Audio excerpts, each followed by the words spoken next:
发现陶瓷船货及残骸，出水遗物187件。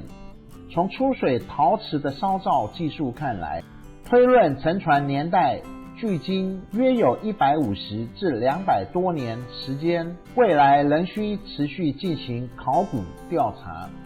澎湖1号与将军1号沉船年代相当，但船货中的陶瓷更为丰富，反映出当时社会生活样貌。又发现铁锚及铜皮原属于西方造船工艺技术，但却载运了大批的中国陶瓷，因此对探讨清代的澎湖社会文化、海洋贸易和陶瓷史提供了不同的视野。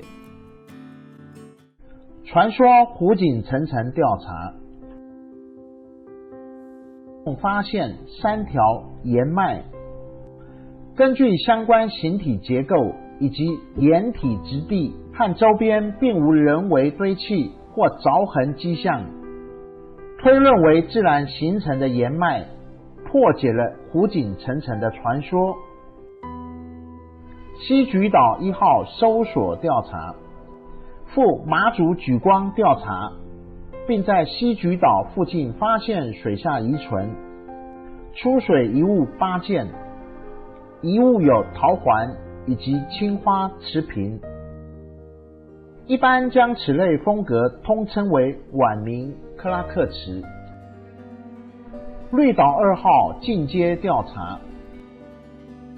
，1916年1月4日夜晚遭遇风雨，触礁于绿岛南寮湾。2018年搜索发现大量船货。2019年发现大型铁锚，推论为日本档案中澳大利亚号商轮的船货。